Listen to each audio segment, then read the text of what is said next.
Hello everyone, welcome back. आज हम class 9 के चैप्टर नंबर 7 के कुछ इंपॉर्टेंट क्वेश्चंस करेंगे, जिसमें हम एसएएस एग्जाम को कवर अप करेंगे।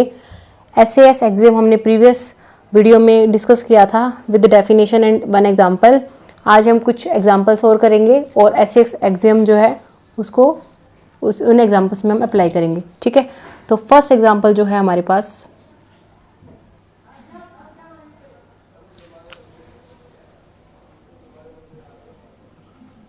देखिए जो फर्स्ट क्वेश्चन है, in figure O A is equal to O B and O D is equal to O C.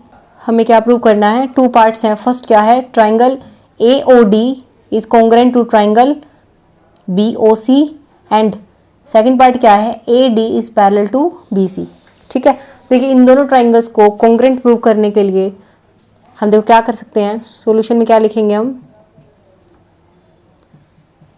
In triangle AOD and triangle BOC, in two triangles के अंदर हमें क्या given है? OA is equal to OB and OD is equal to OC। ठीक है, अब देखिए ये तो हमारे पास गिवन है ना। ठीक है, ऑल्सो जो एंगल AOD है वो हमारा किसके इक्वल है? एंगल BOC के। AOD जो ये वाला एंगल है हमारा किसके इक्वल है? BOC एंगल के। रीजन क्या है? Vertically opposite angles.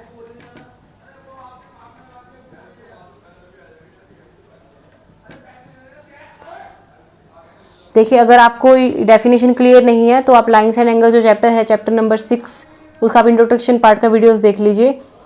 आपको जितनी भी डेफिनेशन अब हम यहाँ यूज़ करेंगे वो सभी अगर आपको दोबारा से रिवाइज करनी है तो आप वहाँ से कर सकते हो, आपको क्लियर हो जाएंगी।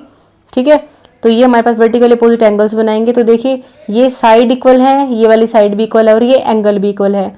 तो देखिए टू साइड्स और साथ ही हमारा जो इंक्लूडेड एंगल है इनके बीच में वो भी इक्वल है। तो इसकी हेल्प से हमारे पास क्या आएगा? Which implies triangle AOD is congruent to triangle BOC। ठीक है, तो आप इसमें रीजन क्या लिखोगे? By SAS congruence rule. Okay, अब सेकंड पार्ट है हमारे पास AD is parallel to CD। ये हमें इसके पैरेलल दिखाना है। ठीक है, ये सेकंड पार्ट हमें प्रूव करना है कि AD जो है वो BC के पैरेलल होगा। ठीक है, तो देखिए इसको पैरेलल दिखाने के लिए अभी हमारे पास क्या है कि जो दो ट्राइंगल्स आपस में कॉन्ग्रेंट है, तो इन दो ट्राइंगल्स के कॉन्ग्रेंट होने से क्या ये वाला एंगल के इक्वल हो जाएगा। तो हम क्या लिख सकते हैं? Angle OAD is equal to angle OBC। Reason क्या होगा? By CPCT rule, corresponding part of congruent triangle.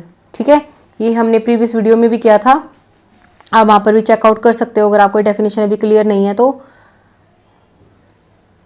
हमारी जो ट्राइंगल्स आपस में कॉन्ग्रेंट हो गए थे तो बचे हुए जितने भी एंगल्स होते हैं या साइड्स होती हैं वो सभी आपस में भी इक्वल हो जाती हैं। ठीक है, corresponding sides and corresponding angles. तो इसलिए बोला जाता है कि corresponding part of congruent triangle are equal. ठीक है, तो इक्वल हो जाएंगे।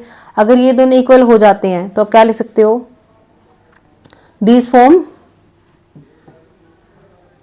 Pair of alternate interior angles.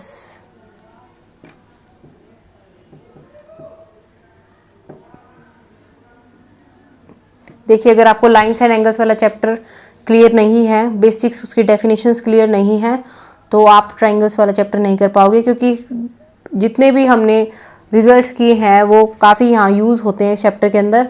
ठीक है, तो अगर आपका वो वीक है तो प्लीज़ आप पहले उस चैप्टर को कवर अप कर लीजिए, उसके बाद ही आप ट्राइंगल्स वाले चैप्टर को कीजिए। ठीक है, तो देखिए ये जो एंगल्स हैं हमारे पास, ये क्या बनाएंगे? अल्टरनेट इंटीरियर एंगल्स बनाएंगे। और अगर ऐसा हो तो हमारे पास क्या हो जाता है? विच इम्प्लाइज जो लाइंस हैं AD एंड BC वो क्या हो जाएंगी? पैरेलल हो जाएंगी। ठीक है, चलिए एक और एग्जांपल करते हैं। देखिए सेकंड क्वेश्चन क्या है? AB is a line segment and line L, this is line L, is it's perpendicular bisector. ठीक है, लाइन L है तो ये दोनों तरफ से बढ़ती जाएगी। ठीक है, कहीं भी स्टॉप नहीं होगी। और लाइन सेगमेंट जिसके एंड पॉइंट्स होते हैं और लाइन के एंड पॉइंट्स नहीं होते। I repeat, lines and angles chapter कर लीजिए अच्छे से, उसका बेसिक पार्ट, उसके बाद ही आप ट्राइंगल्स वाले चैप्टर को करना। ठीक है, तो हमारे पास कोई भी एक ए बी लाइन सेगमेंट है और जो एक लाइन है एल वो इसकी परपेंडिकुलर बाइसेक्टर है इस लाइन की, और पी जो पॉइंट है वो हमारा इस लाइन पर लाई करता है। तो हमें प्रूव करना है कि जो पी होगा वो ए और बी से इक्वी डिस्टेंट होगा। इक्वी डिस्टेंट मीन्स जो पी जो डिस्टेंस है वो ये लाइन और ये लाइन आपस में इक्वल होगी। तो हमें क्या प्रूव करना होगा एक्चुअल में, A P is equal to P B. ठीक है, तो हमें रिजल्ट क्या प्रूव करना है, P A is equal to P B. ये हमें क्या करना है, रिजल्ट टू प्रूव, RTP। ठीक है, तो प्रूव करते हैं। देखिए प्रूव करने के लिए देखिए इन दो ट्राइंगल्स को अगर हम कॉन्ग्रुएंट प्रूव कर दें तो बाइसिपिसिटी रूल, ये दोनों साइड्स भी आपस में इक्वल आ जाएंगे। ठीक है ना।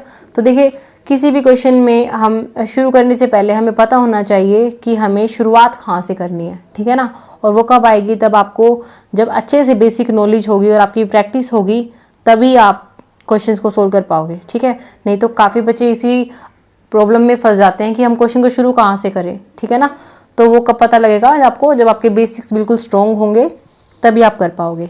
तो चलिए हम शुरू करते हैं। हम क्या लेते हैं, triangle PCA and triangle PCB। ठीक है, PCA और PCB ये दो ट्राइंगल्स हमने कंसीडर कर लिए। ठीक है, अब इन टू ट्राइंगल्स के अंदर देखिए जो हमारे पास PC है वो तो परपेंडिकुलर है ना।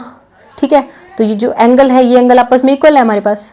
ओके, ऑल्सो ये परपेंडिकुलर बाइसेक्टर है तो इसका मतलब AC और CB भी इक्वल है हमारे पास। ठीक है, तो हम क्या लिखेंगे, AC is equal to BC। क्यों, B is the midpoint of AB।